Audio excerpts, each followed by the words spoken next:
It was the most potent symbol of American air power in military history. Designed to fend off ferocious attacks of the German Luftwaffe, it dealt a death blow to Nazi wartime industrial production and razed Hitler's capital to the ground. To me, it was the most beautiful thing ever built. It was a great plane, still is. Each crewed by 10 men, thousands of them would fly the most perilous missions of the Second World War. Many would never return. If it hadn't been for a B-17, I more likely wouldn't be sitting here talking to you. Using color reenactments and rare archive film, Battle Stations takes to the skies in the legendary B-17 Flying Fortress.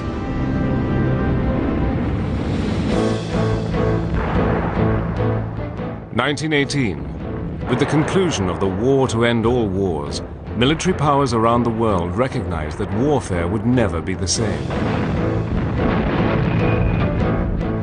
Military thinking moved away from the stalemate of trench warfare and focused on the use of the new wonder weapons, aircraft. It had become apparent that bombers would prove decisive in any future conflict. The bomber, it was believed, would always get through. In the 1930s, this bomber doctrine gathered real momentum. Attention now turned to modernizing America's obsolescent Air Corps. Modern bombers were needed to replace the fabric and wooden aircraft of the last war.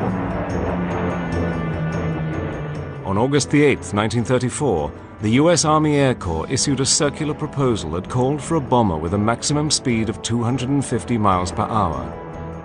It must operate at 10,000 feet and have a range of 2,000 miles.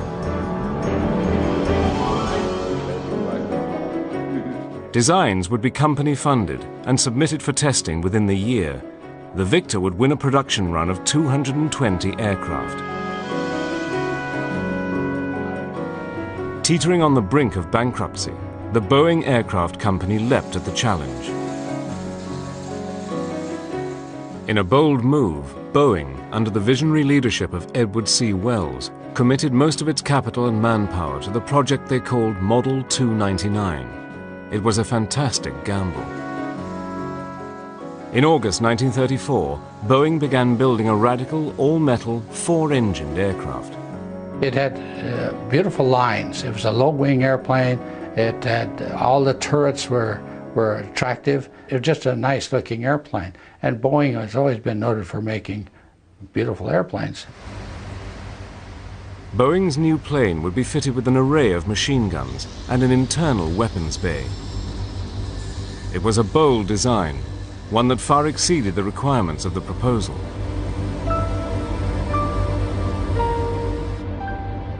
On July the 28th, 1935, just 11 months after the competition had started, Boeing's Model 299 rolled out of the company's factory in Seattle, becoming America's first all-metal, four-engined bomber. Closely guarded, the Army's newest bomber and America's largest land plane is prepared for its first flight at Seattle. It's Boeing 299. Note her machine gun turrets. The ship weighs 15 tons and is reported to have cost nearly $500,000. A newspaper reporter attending the event was impressed by the immense size and the number of gun emplacements on the aircraft and exclaimed, "Why, it's a flying fortress." Well, my father used to say, "Look at all that armor you got." And I said, "Dad, you could put your finger through the side of the airplane if you really pushed real hard." It was just an aluminum box flying in the sky is all it was. It was some guns sticking out of it with a load of bombs, you know, like a paper bag. With all of the hardware and all the guns that it had on it, it truly was a flying fortress. Boeing's legendary aircraft was born. But the all-important contract was still to be won.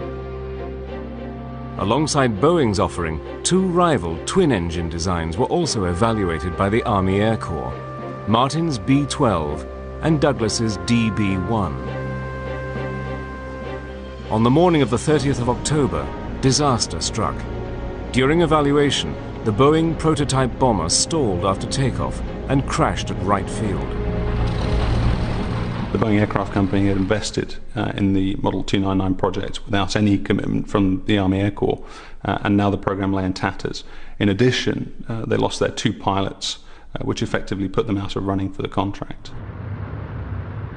Boeing's Model 299 was disqualified from the competition, and the company lost the contract. Douglas's DB-1 triumphed, and 133 of the bombers were ordered. But despite the crash, Model 299 had impressed the Air Corps, and a small number were purchased for further evaluation. It was not the order Boeing had hoped for, but it was a start. Modifications to the aircraft followed, and in February 1937, the Air Corps ordered 10 more aircraft, now called YB-17s. These aircraft, fitted with superchargers, had a ceiling of 30,000 feet.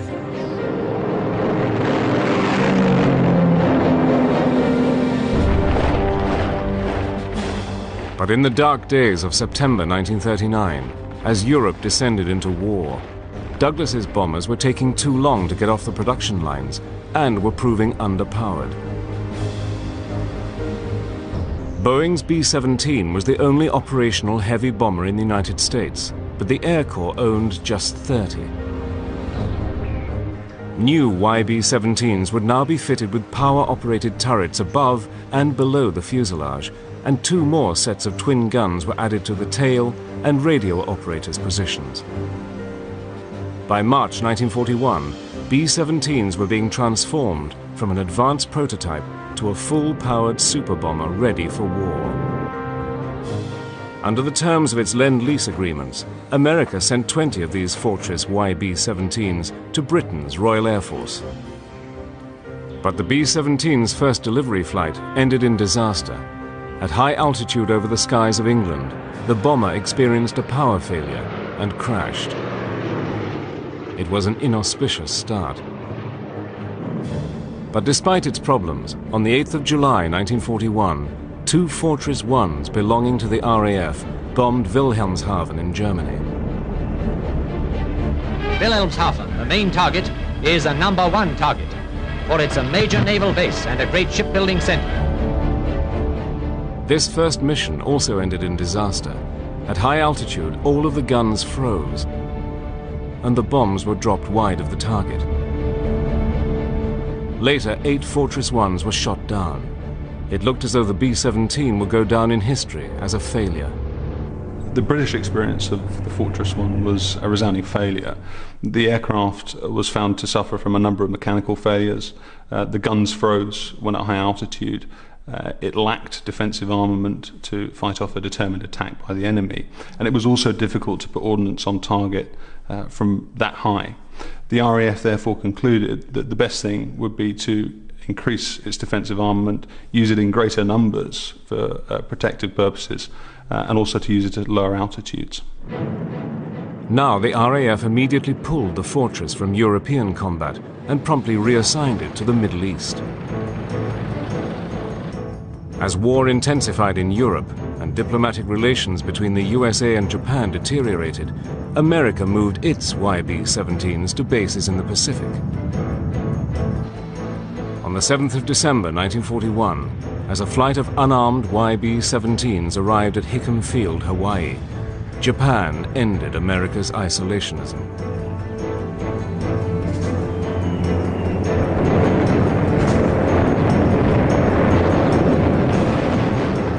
At Pearl Harbor, 12 B-17s were destroyed on the ground, and all of the unarmed aircraft flying in were damaged or lost.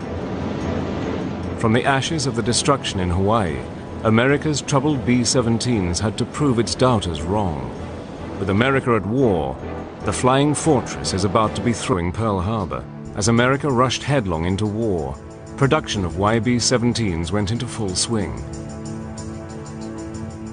On December the 8th, 1941, Boeing executive Jake Harmon made a phone call to Plant 2 at Seattle. His conversation was concise and to the point. Start building airplanes. How many? Just start building. Never mind the schedules. Tell us how much money and what things you need and when. As Harmon made his call, B-17s in the Pacific started flying reconnaissance missions to track the Japanese battle fleet.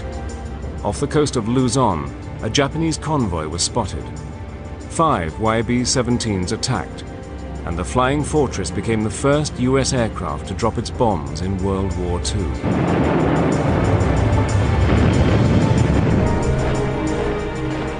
But it was in Europe that the fortress would become a legend. By early 1942, in accordance with the Allied Europe First policy, Major General Carl Spaatz suggested that the 8th Air Force be designated the core of the Army Air Forces in Britain. Now America prepared to send its new heavies to frontline units in England. Recognizing the value of bombing to the war in Europe, Britain's Prime Minister Winston Churchill and President Franklin Roosevelt agreed on the use of air power in the theater. Churchill and Roosevelt both unequivocally endorsed strategic bombing. In January 1943, they had called for the unconditional surrender of Germany and Japan, and they saw strategic bombing as the overwhelming force that would quickly end the war.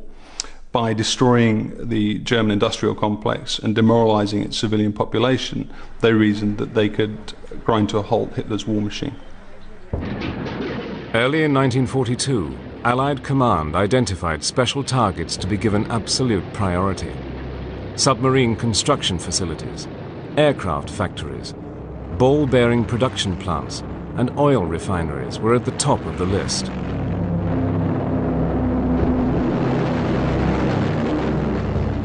The RAF and 8th Air Force planned a coordinated, non-stop day and night bomber offensive. From then on, B-17s would operate by day in full view of the German Luftwaffe. Flying a B-17 in combat without a fighter escort was pretty close to being suicidal. It wasn't until they learned the lesson the hard way that you can't fly these airplanes. They were just not well protected because the enemy that we were contending with was highly sophisticated, good weapons, and good airplanes. On August the 17th, 1942, the US launched its first raid of the war in Europe. With no fighter cover, the B-17s made the attack on their own. At 1526 hours, the first daylight mission from a base in England was launched. Strategic air power was born.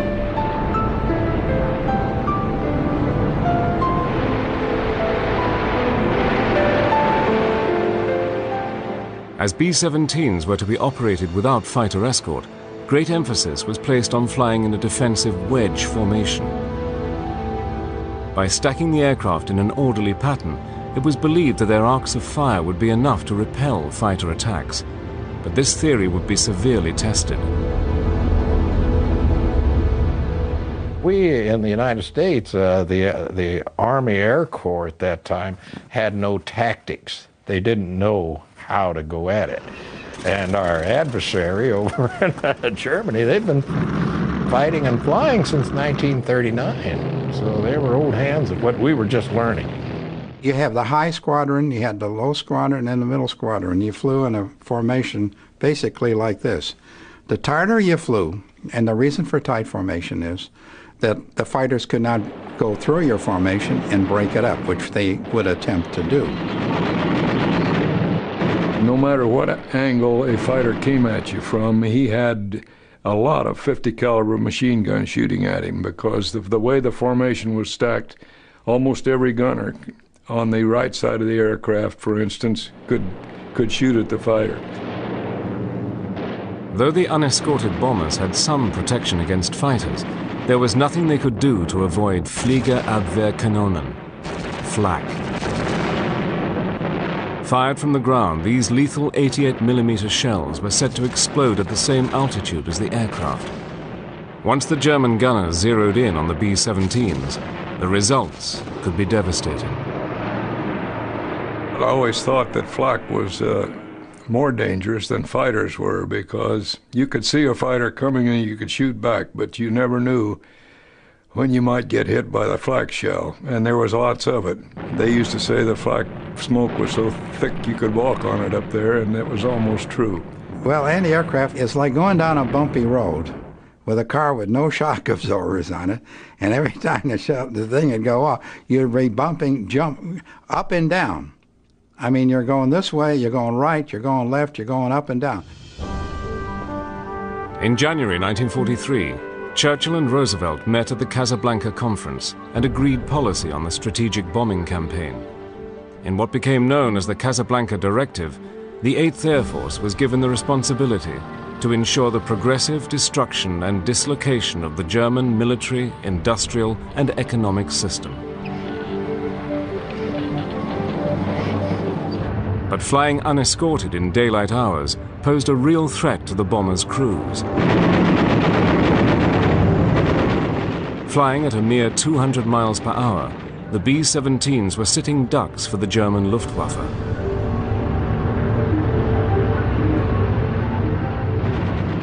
At 30,000 feet, the crews of the unpressurized B-17s operated in extreme conditions. Encumbered by bulky clothing, engaging an enemy fighter was no easy task. It's 55 below zero up there, and even though we had heaters in the cockpit, the poor gunners back in the rear, they had no heat. And even though they wore heated suits, some of them, and wore a lot of clothing, it was still very cold back there, and frostbite was a problem for them. The biggest thing, people don't realize, people sweat at 45 degrees below zero. You sit there sweating. Maybe it was fair sweat, I don't know. The crews had good reason to be fearful, as German pilots identified a weakness in the aircraft's defenses. A frontal attack, concentrating on the nose with its minimal armor, was the best way to down a heavy. Well, when we first got there, they'd make most of their attacks from the tail. And that didn't bother the pilots because we couldn't see them. Then about halfway through, well, they switched to the head-on stuff. And it wasn't just one plane coming head-on, it was a whole flight, like 4 to 6 planes coming in. They had more guts than Dick Tracy, I'll tell you. It amazed me that one of these guys could take a ME-109 and fly right through the middle of your group. You knew that they were showing off, they were trying to scare the heck out of you, and they were doing it. The head-on attacks by the German airplanes would shoot out the people in the nose. It was a vulnerable position. They would get the pilots, or get the bombardier, or get the navigator. In April 1943, during an attack on a Fokker-Wulf plant at Bremen, 16 B-17s were destroyed, the heaviest loss rate to date. But for the 8th Air Force, things were about to go from bad to worse. On August the 17th, American forces planned to attack the ball bearing factories at Schweinfurt. The factories at Schweinfurt produce 52% of the total number of anti-friction bearings manufactured in Germany. This concentration of critical production capacity caused the Allied chiefs of staff to assign a top priority to the target. The Germans, of course, were determined to defend the place because it was important. And so they put every fighter up that they could get a hold of, I guess. And they did some real bad damage to the 8th Air Force that day. Of the 211 fortresses dispatched on the raid, 60 were lost, over a quarter of the attacking force. The attrition rate in crewmen on B-17s was extremely high. And in the early days, your chance of survival is 1 in 3. That's a sobering experience to know that you have to fly 25 missions and your chance of survival was just almost nil. By 1943, the US 8th Air Force in Britain suffered the highest attrition rate of the war. Less than a third of B-17 crews were expected to survive. At this rate, the 8th Air Force would only last another few weeks. Something needed to be done. And August 1943 nearly ended the American daylight bombing offensive in Europe. Realizing that its loss rate was unsustainable, the Army Air Force halted its offensive to rethink and regroup. For the crews of the B-17s, it was an opportunity to familiarize themselves with the aircraft and form bonds that would last a lifetime. There's 10 men in the crew, 4 officers, a pilot and a co-pilot, a navigator and a bombardier. They were officers. All the rest were enlisted men. Each man had his own battle station on the aircraft. The navigator and the bombardier were in the nose of the aircraft. And you call through a hatch, and then you go up into the pilot's compartment. Here, the pilot, co-pilot, and flight engineer had their stations. Quite naturally, the pilot and co-pilot were real buddies, because they had to look at each other side by side, and they had to make sure that all of these buttons were punched, and all of this electrical and all this hydraulics was functioning and everything. So they were very, very close. It needed to be. And then the engineer, when he wasn't manning his turret, would stand between the pilot and co-pilot and read off airspeed indicators and that kind of stuff. Behind the cockpit, in his own room, was the radio operator. He had a little space in there. It was kind of like a room, and he had all his radios and everything set up there. Further back, behind the radio operator, the ball turret gunner had a slightly smaller room, all of his own. Well, if you ever open a can of sardines, you know how it looks. It's all full. The ball turret was that way. I wouldn't get in that ball turret if they gave me the airplane. I don't know how else to put it. The guys that got in there, I think, deserved a medal just for doing it. Behind the ball, in the largest compartment of the fortress, the 2 waist gunners kept up a constant vigil for enemy fighters. And then you had your tail gunner. That added up to your 10 people. I depend on you, you're the pilot, you depend on me because I'm a gunner, and et cetera, et cetera, et cetera. Each position has a responsibility to the other guys. It was a very close-knit little family. I mean, everybody had to do their job. Everybody depended upon the other guy to do his job. If somebody failed to do his job, something could go wrong. In picturesque rural England, surrounded by friendly civilians, the young American airmen of the 8th Air Force adjusted to life on the front line. Many would not survive the war, but in the tranquil surroundings of the English countryside, there were plenty of opportunities to make the most of their tour. Well, to say the least, coming from a big city like Chicago, there was like a culture shock. Of course, we had to buy a bicycle. It's the only way we could get around over there.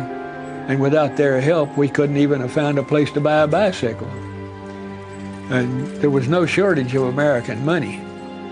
The shortage was in finding something to buy to spend our money. You usually got yourself a bicycle as soon as you got over there.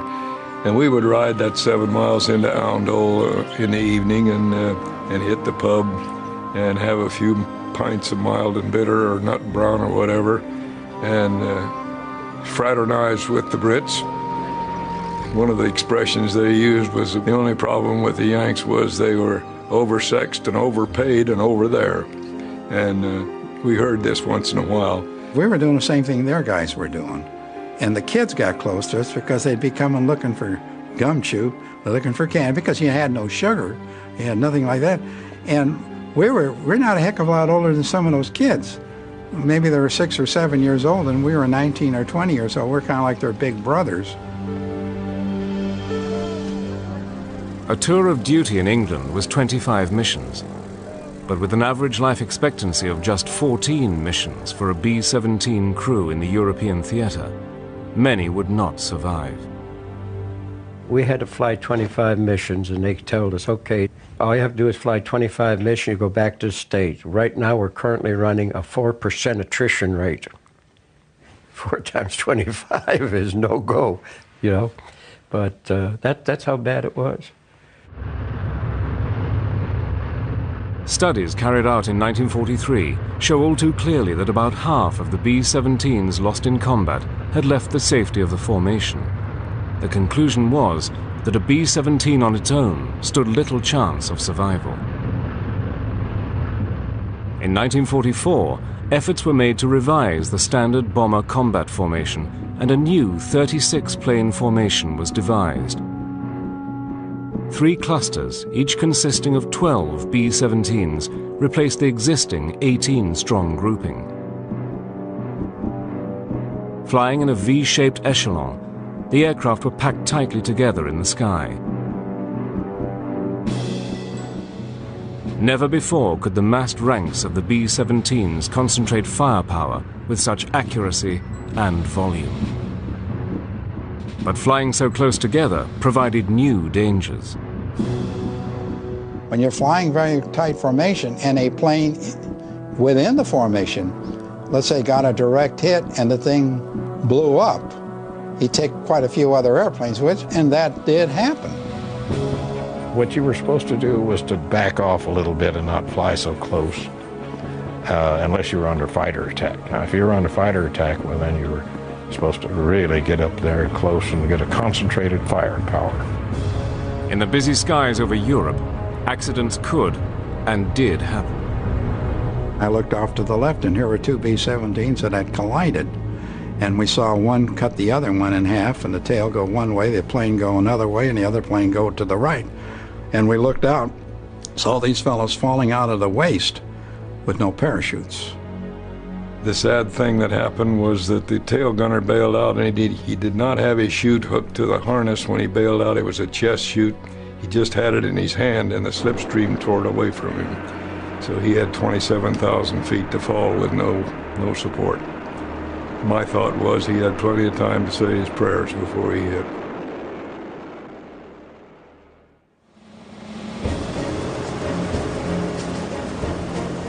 By the end of 1943, the latest model of the B-17 had additional mountings for handheld machine guns in the cheek of the aircraft and a power-operated turret in the chin.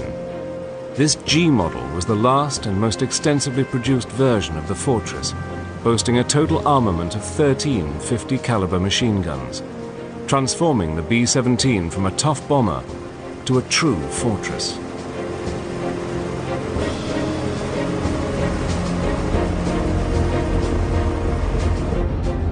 After the disastrous Schweinfurt raids in August and September 1943, deep penetration raids into Germany were halted. The arrival of the P-51 Mustang, a single-seat long-range fighter, meant that the fortresses would at last have the additional protection they so badly needed.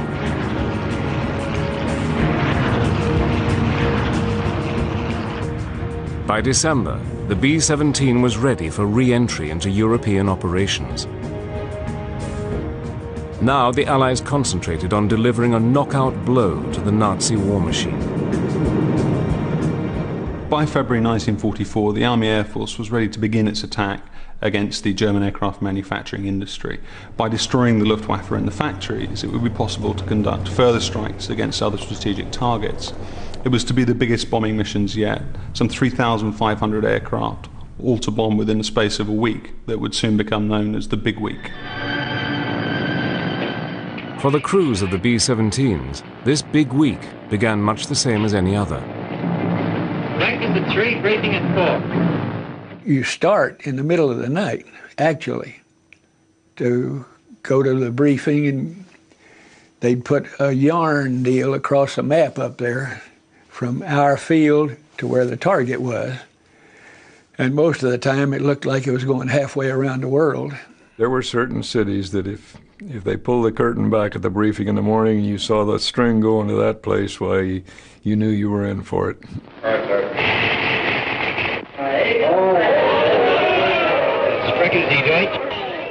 When they pulled that curtain back up there to show you where you were going, you should have heard the moaning and groaning from all the crews that were out there listening. The cost of the big week was heavy. 244 bombers and 33 fighter planes were lost. 2,600 men were killed or wounded in just 7 days. It was living hell.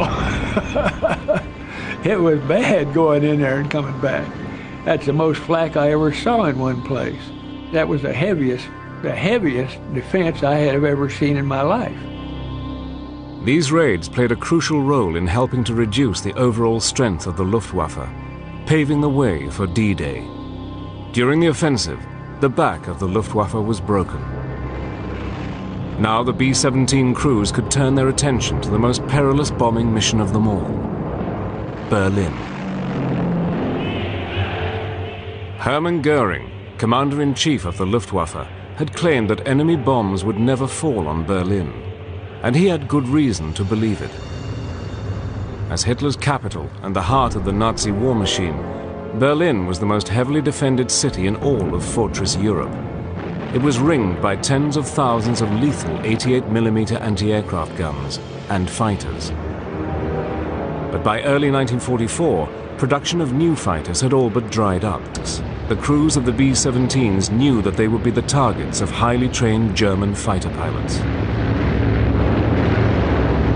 German fighters were a big problem, I'll tell you. And there were a lot of them. And these guys have been flying since 1939. And they had the tactics down perfect. They'd come right at you, roll over, come on out, come back up again. There was a group of German fighters, yellow-nosed Focke-Wulfs, the Abbeville Kids, we called them. Those guys were sharp, really sharp. We hated to see those things get in the air because they were good pilots. To make a successful bombing run, the B-17s relied on their bombardier and a top-secret device known as the Norden bomb sight. The Norden bomb sight was basically a computer, a mechanical computer. It was a unique piece of equipment.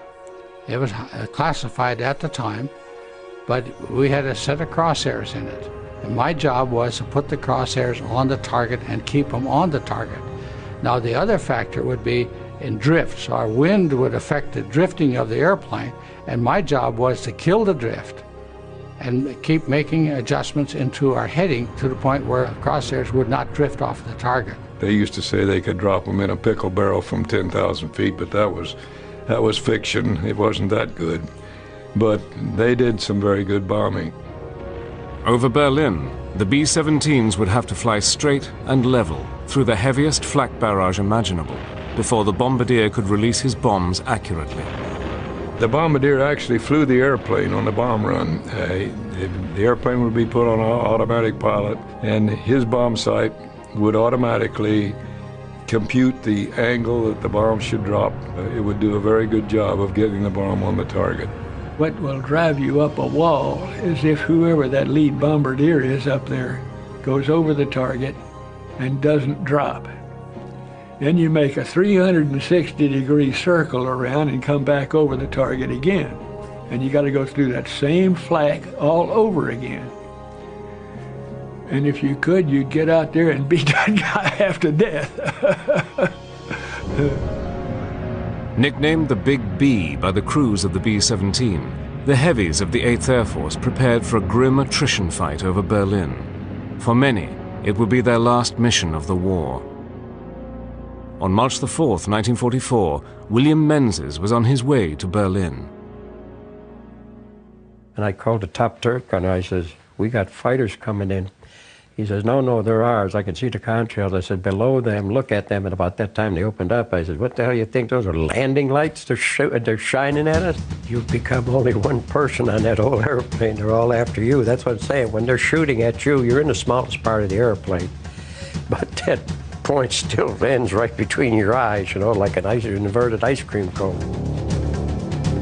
I saw somebody go out, and I got on my intercom to find out what was happening, and I had no intercom. I thought, well, I better find out what's happening. So I left my guns because they weren't doing me too much good. And I crawled out of my gun position.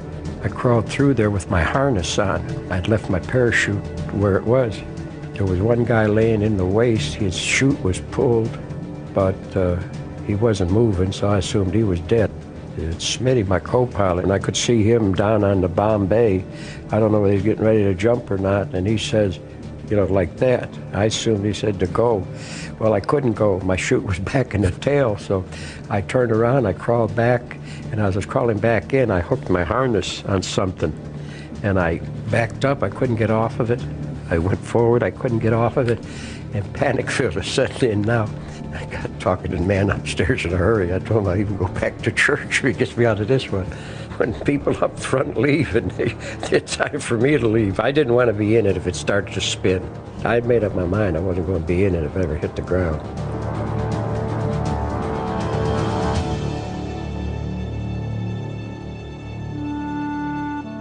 William Menzies parachuted safely away from the aircraft, but was captured. For him, the war was over. On March the 4th, 1944, the B-17s pounded a suburb of Berlin, and 2 days later revisited the city. But this second raid was costly. 69 bombers were shot down over the city, the largest loss of heavies the 8th Air Force had suffered on a single raid. But the men of the 8th had fought hard. 160 German fighters were destroyed, and Berlin was in flames. In the sustained and ruthless bombardment, Boeing's flying fortresses reduced almost 60% of the city to rubble, but the crews of the B-17s had little time for remorse. Our war was up there with the fighters where, you know what I'm saying? I'm not trying to make little of this. I'm just saying that's the way we looked at it. This was our war, 5 miles in the sky. Down in there, I didn't consider that people were dying. Out of the smoky haze of the Battle for Berlin emerged an icon of the American air war in Europe, the B-17 Flying Fortress. With Berlin in ruins and the Luftwaffe down to a mere token force, the B-17s and their crews were given a new target, one that would end the war in Europe once and for all.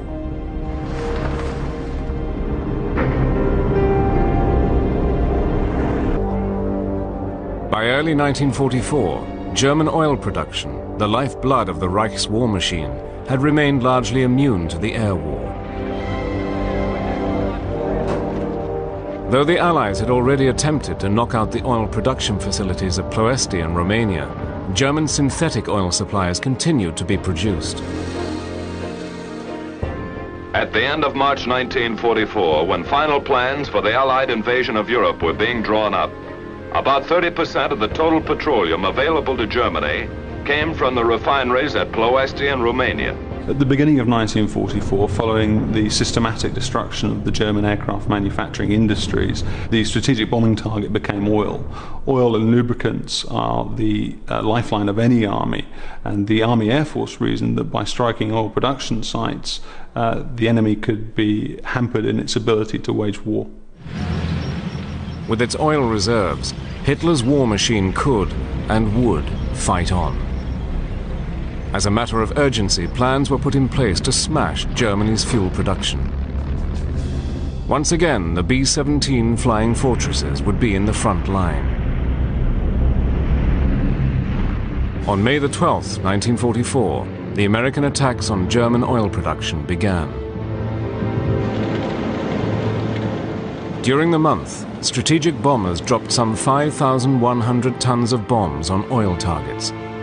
In August, the tonnage skyrocketed to 26,300 tons, and in November, it reached a climax. No less than 35,000 tons of heavy-duty explosives were dropped on crucial oil installations. But the offensive was taking its toll. In the first 3 months against these oil targets, the 8th lost 922 heavies, a staggering number. Another 10,000 men would never make it home. The defense of those targets was immense. If I recall, there was something on the order of 3,300 anti-aircraft guns around Leipzig at the end of the war. What happened with the Germans is they would pull all their anti-aircraft guns back in as they start losing territory. So the latter part of the war, it wasn't fighters that were your major opposition, it was anti-aircraft, because they had the concentration of those guns. And those 88s would come right there with us. By September, German fuel production was down to a quarter of its normal capacity. The remnants of the Luftwaffe were grounded, out of fuel, and became target practice for the B-17's escort fighters. Fighters returning from unchallenged escort missions were ordered to seek targets of opportunity. Since the enemy did not come up to fight, down they went to blast his planes and burn them in his airdromes. 500 enemy aircraft were being destroyed each week, many of them on the ground.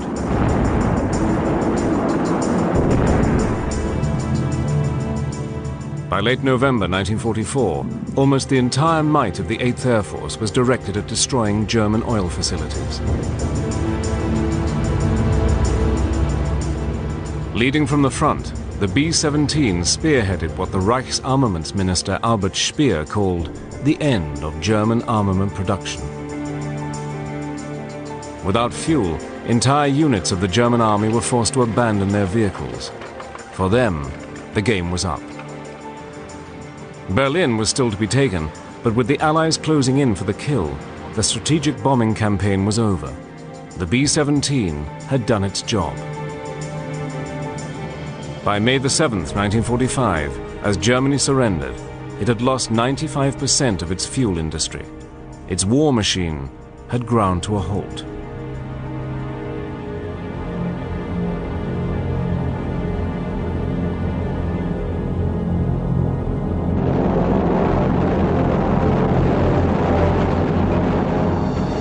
In just over 1,000 days of combat, the 8th Air Force had used up 99 million rounds of ammunition and destroyed 18,810 enemy aircraft. Of the 1.5 million tons of bombs dropped by all Allied aircraft in Europe, the B-17 Flying Fortress accounted for almost a third. The aeroplane that had crashed during testing back in 1937 and was almost never built had become a war winner and a legend in combat history. 17s came back with some of the most horrible damage you've ever seen, almost broken in two, some of them, but they'd get back and they'd land. They could take more punishment, I think, than any other bomber aircraft. Well, I think it was a wonderful airplane, and it took a heck of a lot of beating. And if it hadn't been for a B-17, I more likely wouldn't be sitting here talking to you, because it couldn't have been any other aircraft, and I more likely been dead. In just 4 years, more than 12,000 B-17s were built. 250,000 men had flown them in Europe, and more than 46,500 American airmen had been killed or wounded. The B-17 Flying Fortress had lived up to its billing. Despite the losses, it had proved itself to be a durable and dependable aircraft, one that had extracted a high price in combat, helping to end German resistance in the Second World War. I don't think we could have won it without the B-17 or something by another name that did the same thing that a B-17 did. And there was no other plane at the time that could do that. Everyone that I've known that flew in a B-17 was just proud as punch about the unit in its entirety. It's a good engine, it's a good unit. It's a good plane. The epitaph, if there is one, it should be that this is the best airplane, bomber, that ever flew in World War II. My testimony.